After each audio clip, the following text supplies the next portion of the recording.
di Balikpapan. Iya, pernah bergabung saya. Nah, demo ini memang boleh. Memang ada jaminan undang-undang, memang dilindungi undang-undang. Tetapi ketika demo itu diaktualisasikan di dalam gerakan-gerakan masyarakat, ya harus tetap harus tetap sesuai koridor, harus tetap menyampaikan sesuatu, kan tidak harus dengan cara-cara kekerasan. Betul.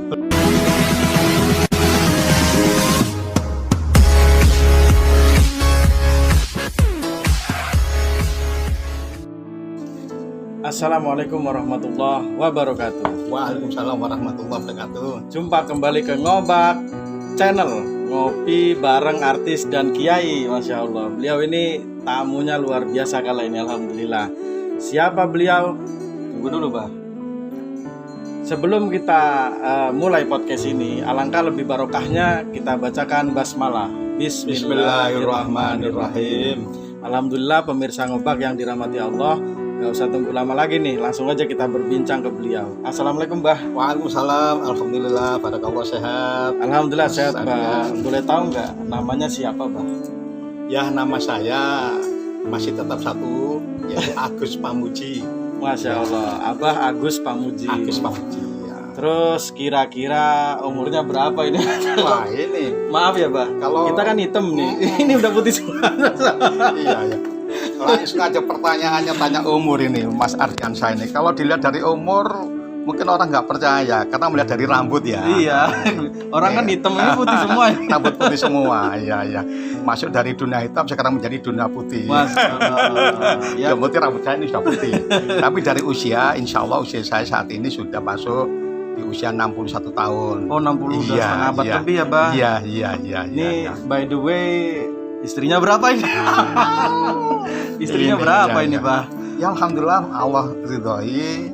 Sampai sekarang ini saya alhamdulillah masih bertahan satu istri. Masya Allah, ya, ini contoh figur yang baik ini ya. Saya berumah tangga tahun 97. 97, Pak? Iya, sampai sekarang. Dan alhamdulillah saya masih setia untuk mendampingi satu istri. Masya Allah, 97 itu saya masih umur 5 tahun, Pak.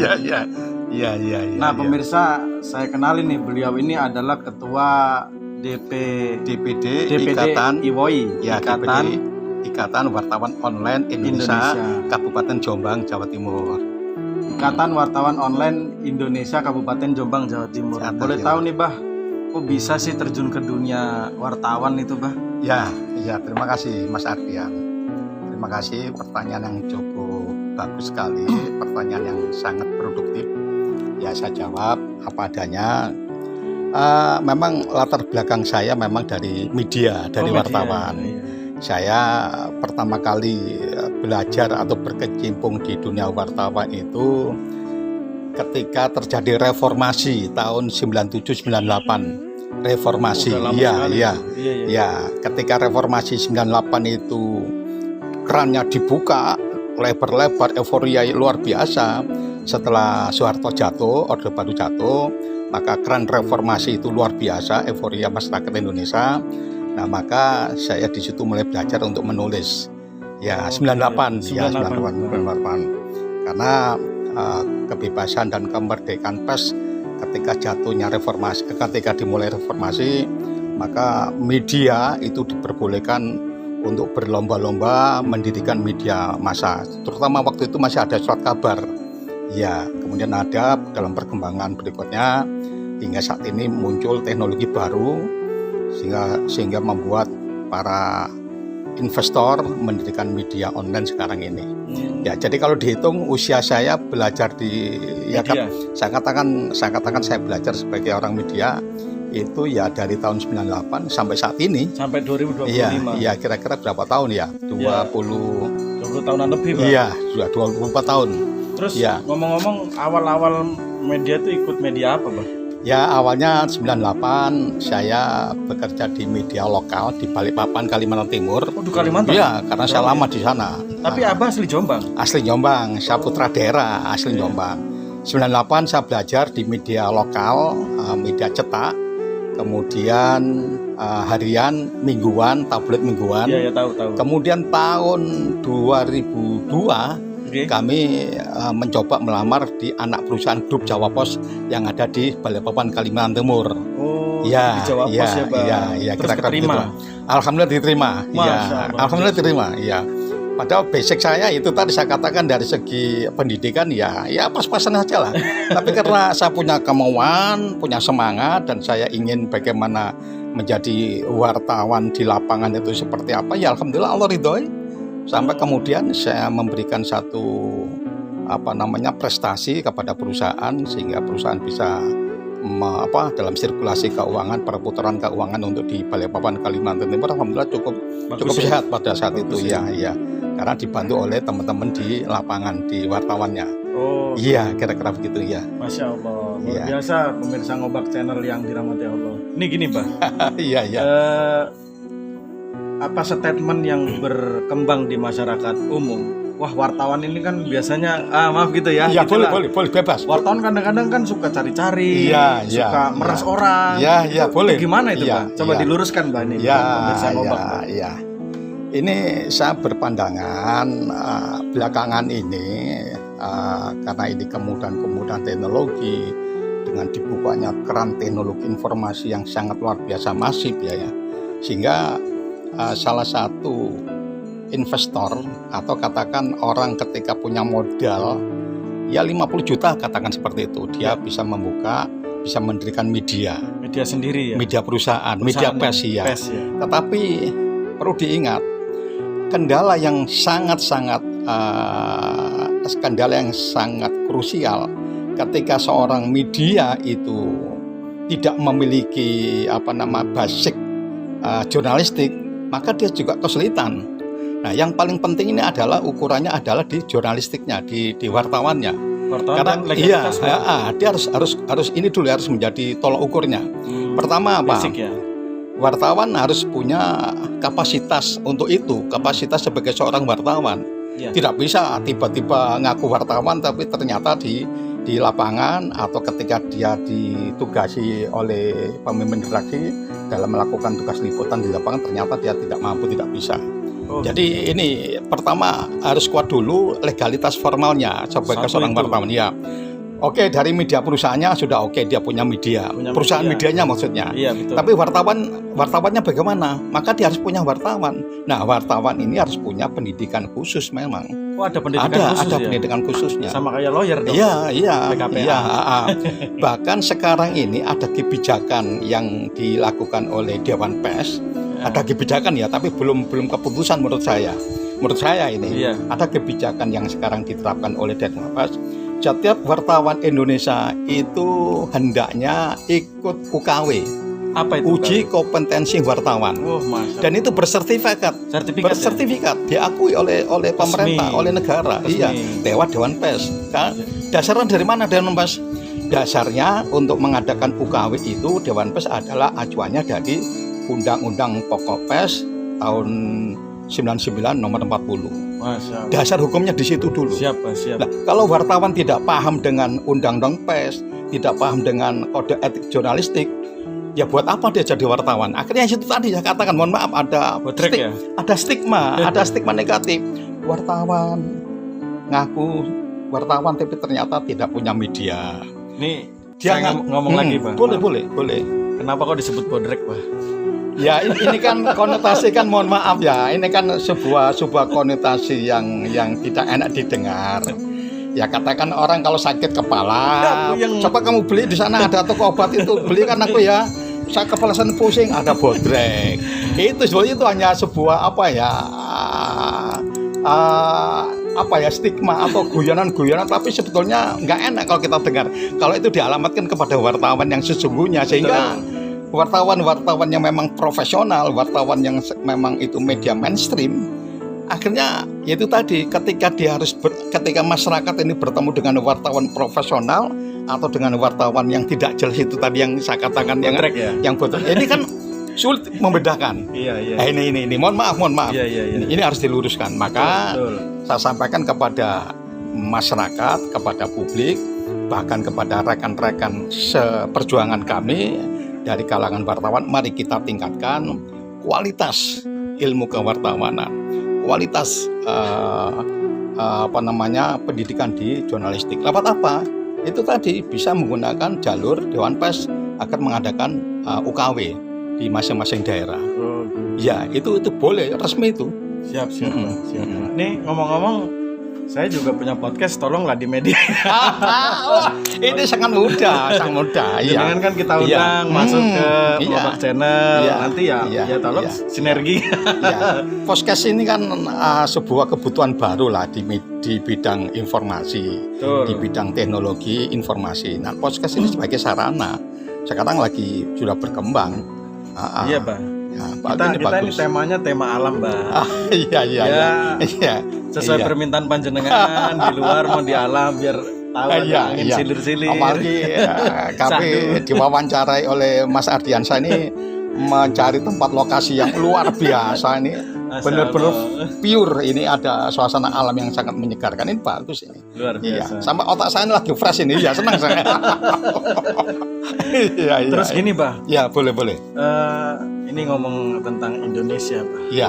Ya, kita sendiri kan menyaksikan di media-media. Ya, ini media juga, Pak, media. Iya. Yang diberitakan oleh para wartawan dan media-media online. Indonesia sedang tidak baik-baik saja, Pak. Menurut pandangan jenengan bagaimana ini, Pak? Ya, ini kan konteksnya kan konteks politik demokrasi. Oh iya, nanti dulu, Pak. Dengar-dengar jenengan pernah nyalek juga. Kok tahu aja nih Mas Ardiansa? Kita kan satu partai dulu. Iya. Di Jombang kan? Iya. Ya, karena saat ini saya kembali sebagai warga Jombang. Ya, kemarin waktu pemilu legislatif saya mencoba ingin tarung di Jombang dari Partai Gerindra, dicaleg ikut Partai Gerindra. Tapi Allah belum ridho. Iya. Tapi dari pengalaman ya luar biasa lah ya. Kalau ditutup aqua, kalau digesek ada tulisan itu, Bang. Coba lagi tuh. Iya. Langsung, Bang, nih yang tadi masalah politik ya. Boleh lah ngomong politik karena jenengan juga orang politik. Boleh. Gimana ini menyikapi Indonesia saat ini? Ya. DPR tunjangannya naik. Kalau jenengan jadi DPR tunjangannya udah 2 kali lipat ini, saudara. Ya. Ini saya katakan ini kan keterbukaan informasi publik ya. Siap. Masyarakat Indonesia sangat mudah sekali untuk mendapatkan informasi. Betul. Apapun informasi yang didapat. Karena sekarang ada TV, ada media digital dan sebagainya udah luar biasa. Sosial media terutama. Nah, sosial media ini adalah sarana yang paling masif, yang paling efektif ketika ada persoalan-persoalan kebangsaan maksud saya, persoalan politik dan sebagainya. Maka netizen ini dengan mudah termakan isu-isu. Betul. Iya. Nah, sekarang ini belakangan ini kan lagi rame demo. Tuntutannya pajak dan sebagainya. Nah, ini sebetulnya ada apa? Ada apa Indonesia ini? Kira-kira ada apa itu? Nah, ini harus dicari dulu akar masalahnya di mana. Betul. Maka menurut pandangan saya harus ada keteladanan. Betul. Iya. Harus ada keteladanan kolektif. Apa itu keteladanan kolektif? Yaitu para pemangku kebijakan, baik itu pemerintah pusat, DPR RI, sampai ke bawah DPRD kabupaten kota provinsi, itu dibutuhkan kesadaran kolektif bersama agar persoalan-persoalan kemasyarakatan, beban-beban masyarakat yang sekarang ini makin terhimpit gara-gara pajak dan sebagainya. Betul. Bukan hanya pajak, mungkin pengangguran, mungkin PHK. Ini ada apa persoalan? Maka ini kewajiban kita. Maaf ya. Saking semangatnya, Pak. Iya, saking semangat. Pengen Indonesia dan merdeka. Ya, maka kewajiban kita, pemerintah, stakeholder harus mereview kembali persoalan-persoalan yang memberatkan masyarakat, yang memberatkan rakyat Indonesia. Ini harus dicarikan solusi bersama. Caranya apa? Contoh, ini saya kasih contoh. Ini yang belakangan ini lagi rame adalah kenaikan pajak sampai ada 1000%, ada 400%. Ini harus ditinjau kembali. Betul. Bukan hanya ditinjau, kalau bisanya memang harus dibatalkan. Kayak kemarin di Pati itu, Bah. Bupatinya menaikkan 250% tuh kalau nggak salah. 250%. Terus akhirnya di demo sama warga Pati. Nah, ternyata apa? Setelah kita ikuti perkembangan lewat lewat media. Media. Ternyata kan tidak ada konsultasi ke pemerintah pusat. Oh. Ternyata tidak melalui kajian-kajian akademisi, tidak melalui pendekatan-pendekatan kultur ke masyarakatnya. Ini kalau saya bebani kenaikan pajak 100%, bagaimana Anda? Ini kan ternyata tidak. Nah, ini tiba-tiba konon ya katanya tidak dinaikkan sekian sehingga kaget masyarakat. Dalam kondisi ekonomi yang saat ini lagi kembang-kempis loh ya. Betul. Nah ini konflik di Pati ini kan akhirnya kan berimbas kemana-mana. Merembet kemana-mana. Oh iya, sampai ke pusat. Iya. Ini bahkan hari ini pun maaf ya ada korban kemarin ojol itu iya sekarang ini. Ojol hijau semua semua ikut demo ini harus kita pikirkan sampai bersama. Ada korban jiwa. Masya Allah. Iya, terus sekarang ini isunya akan dilakukan demo besar-besaran di Jawa Timur. Nah ini saya pikir ya itu bagian daripada demokrasi ya, memang dijamin oleh undang-undang. Demokrasi tahu nggak singkatannya? Iya. Kalau saya bilang yang demo dikerasi. Iya. Demokrasi yang demo dikerasi, Bang. Iya. Itu. Jadi nggak usah demo lah. Saya juga dulu mantan aktivis perburuan. Ya? Iya, saya pernah bergabung di SBSI di Balikpapan. Iya, pernah bergabung saya. Nah, demo ini memang boleh. Memang ada jaminan undang-undang memang dilindungi undang-undang. Tetapi ketika demo itu diaktualisasikan di dalam gerakan-gerakan masyarakat, ya harus tetap harus tetap sesuai koridor, harus tetap menyampaikan sesuatu kan tidak harus dengan cara-cara kekerasan. Betul. Loh itu, nah kekerasan ini yang menurut pandangan saya tidak boleh. Tidak boleh. Kadang masyarakat jadi korban. Lah ini disemprot gas air mata, dilindas sampai meninggal. Aparat keamanan juga harus bisa menahan emosi, tetap mengayomi, tetap menjaga. Sementara para aktivis yang demo-demo ini yang menyampaikan aspirasi secara wajar, tetap menjaga etika. Ya, jangan kemudian aspirasinya tidak diterima, tapi dengan cara-cara kekerasan, merusak fasilitas, merusak ini itu dan sebagainya, kemudian konflik horizontal. Ini kan menurut saya ya jangan. Kita bangsa Indonesia mencintai kedamaian, mencintai tanah air, ya jangan. Ini menurut pandangan saya. Iya, kita begitu. Ya saya rasa pandangan sama aja, Bang. Iya. Semua manusia punya sudut pandang yang berbeda. Menurut saya sama dengan jenengan. Iya. Di lapangan begitu faktanya. Kalau bisa kami ini berharap Indonesia ini baik-baik saja gitu. Baik-baik saja, ya. Semakin terbuka lebar lapangan pekerjaan. Kalau bisa nggak usah dipajekin, Bang. Itu pajak kan warisannya Belanda. Upeti. Kalau bisa sih seperti itu. Ini pemirsa host dan sama bintang tamunya berharap Indonesia udah nggak ada pajak-pajak lagi.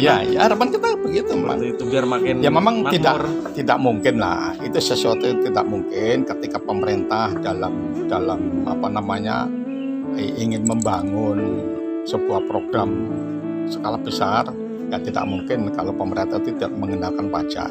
Tetapi kan ada parameter, ada kajian, ada kebijakan dan sebagainya.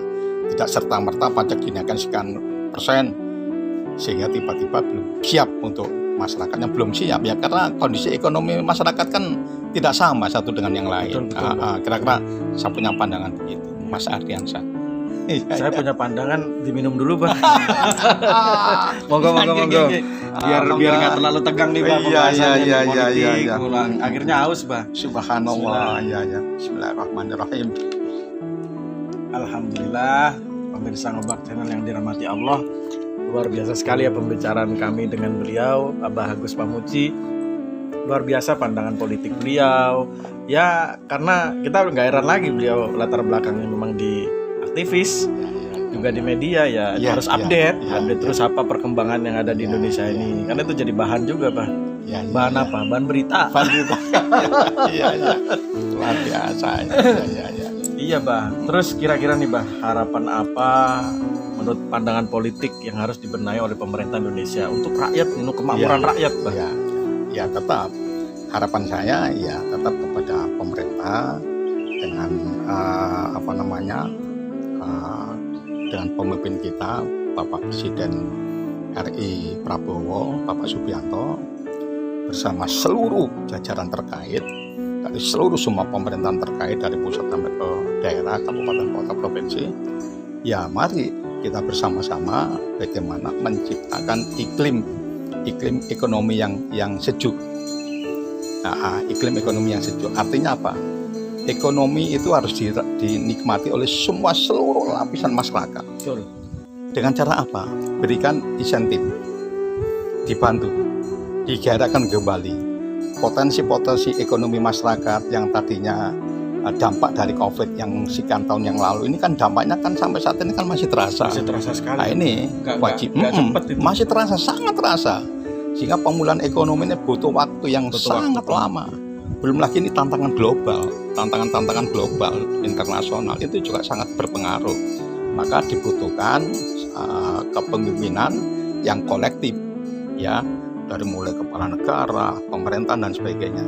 Mari kita sama-sama memikirkan bagaimana pertumbuhan ekonomi di Indonesia ini benar-benar tumbuh dan dirasakan oleh seluruh lapisan masyarakat.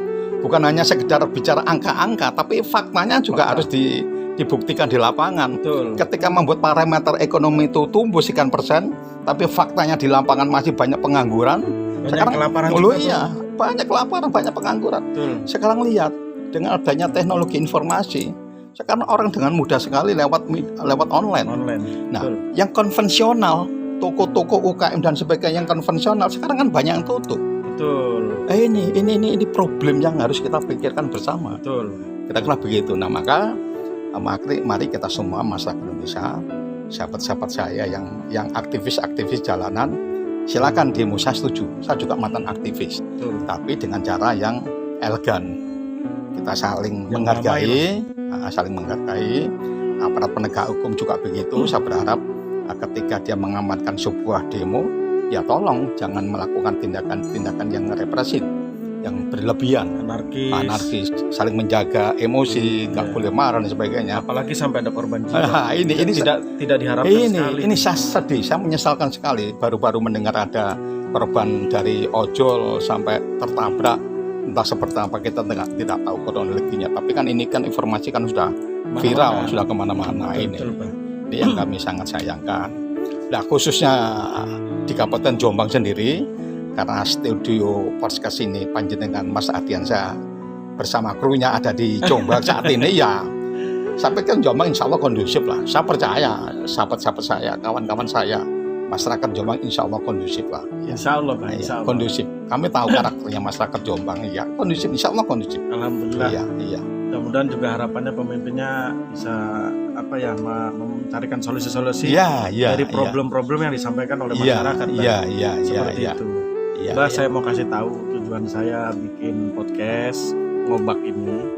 Selain saya mengundang bintang tamu yang luar biasa, saya juga kebetulan di Bekasi di Mustika Jaya ada pondok pesantren, Mbak. Jadi sekaligus mempromokan pondok pesantren kami, namanya Miftahul Abidin, Mbak. Miftahul Abidin. Betul. Di sana itu khusus duafa dan yatim piatu. Subhanallah. 100% gratis, Mbak. Kami bangun dengan Pak Yai Jajid. Dengan kami juga dibantu dengan kawan aktor laga Bang Raul yang biasa jadi host. Mudah-mudahan Allah ridhoi. Ya mulai dari bangunannya, makanannya, semuanya, sekolahnya, pendidikannya, baik agama maupun yang sosial, yang umum, SD, SMP atau SMA sampai ke perguruan tinggi. Mudah-mudahan aja pemirsa Ngobak atau rekan dari Abah yang nonton podcast saya ini, apabila mau nyumbang lah, donatur, pengen ngasih buat anak-anak, langsung aja ke sini ke nomor HP, alamat, Miftahul Abidin ada di sini. Begitu juga kawan-kawan Ngobak channel yang dirahmati Allah, apabila ada sesuatu yang ingin disampaikan melalui media, beliau IWOI, Ikatan Wartawan Online Indonesia, baik di Jombang atau di luar Jombang, hubungin aja nomor beliau ini. Nomornya Abah Agus Pamuji, nanti saya cantumkan di sini. Gak apa-apa ya, Mbak ya? Oh, boleh, bebas. Untuk masalah biaya peliputan, langsung aja deh WA aja tuh, WA kayak yang tadi tuh. Nanti japri aja berapa komisinya seperti itu. Saya menambahkan apa yang menjadi tujuan Mas Ardiansyah membangun sebuah pondok pesantren di Jawa Barat ya. Ya, di Bekasi, Bang. Di Bekasi. Ini bagus. Ini bagus. Ini namanya investasi akhirat. Betul, Bang. Iya. Ini amal jariah yang tidak ada nilainya. Nah, ini mohon masyarakat, pembaca, pulpit dan sebagainya, kalau berkenan ingin membantu mengembangkan pondok pesantren dengan cara memberikan donasi, satu syaratnya ikhlas karena Allah, bukan karena yang lain. Betul. Itu saja ya. Bagi teman-teman yang sudah menjadi donatur, kami ucapkan terima kasih. Mudah-mudahan apa yang diberikan kepada santri bisa menjadi ladang pahala buat Ya, para amin donatur. amin ya rabbal Bisa menjadi alamin. wasilah pertolongan di akhirat Ya, nanti, ya, Bah. insyaallah amin ya. Ya. Ya. Jadi sekali lagi ya, yang mau lewat medianya Abah Agus Pamuji, Iwai, apa sesuatu yang mau diliput lah, diberitakan ya, Ya. langsung aja tadi tuh Ya. nomornya tuh ya, Ya, yang di belakang tadi. ya. Nanti ya. Japri sendiri berapa biayanya dengan beliau. Iya, insyaallah ya. Ya. Insyaallah. Termasuk Ngobak Channel nih. Iya. Ngobak Channel krunya Ya. sedikit, Bang. Krunya sedikit, Hostnya aslinya artis sama Pak Kiai. Iya. Karena yang artis sibuk syuting, Iya, Pak iya. Kiai juga kegiatan di pondok. Iya. Sementara saya yang menggantikan hostnya. Iya. Aslinya saya bagian kameramen, bagian penyusun ide. Tapi sudah punya basic kuat, sudah bagus ya, udah bagus. Ya kan jenengan yang ngajarin. Oh ya, mungkin pemirsa belum tahu background kami saat ini megang di media apa. Saya saat ini sementara ini saya megang media nusantara.com. Oh, nusantara.com. Nusantara.com. Ini kantor pusat redaksinya ada di Penajam Pasir Utara di Kalimantan Timur. Oh, gitu. Kami memegang di perwakilan Jawa Timur dan Biro Jombang. Oh, Biro Jombang. Iya. Terima kasih informasinya, Iya, Pak. iya. Selain di nusantara.com di mana lagi, Pak? Belum ada. Oh, Ya. sementara nusantara.com. Ya, nusantara.com. Alhamdulillah nggak kerasa perbincangan kami Ya. udah sampai akhir aja nih, Pak. Iya. Nggak kerasa banget udah mau sore nih, Pak. Luar biasa ya. Alangkah lebih baiknya dan barokahnya akhir podcast ini kita tutup dengan doa. Mau Dengan saya doa. atau Abah yang berdoa? Apa jenengan mau nih? Iya, Nggak Abah aja dah. Saya mengambil saja. Baik, Bah, terima kasih. A'udzubillahiminasyaitonirrajim. Bismillahirrahmanirrahim. Alhamdulillahirabbil alamin. Allahumma Amin. shalli ala sayyidina Muhammad wa Amin, ala ali amin. sayyidina Muhammad. Amin. Rabbin fa'na bima 'allamtana, Rabbi 'alimna allazi yanfa'una, Amin. Rabbi faqihna wa faqih ahlana wa qurbatil Amin, lana ya fi Allah. dinina. Tawassalna bi ta'alumin sultana bi ta'limin antarzuqana al-wasi'a wa antarzuqana al-amana. Subhanakallahumma wa bihamdika asyhadu an la ilaha illa anta astaghfiruka wa atubu ilaik. Walhamdulillahirabbil alamin. Assalamualaikum warahmatullahi wabarakatuh. Waalaikumsalam warahmatullahi wabarakatuh.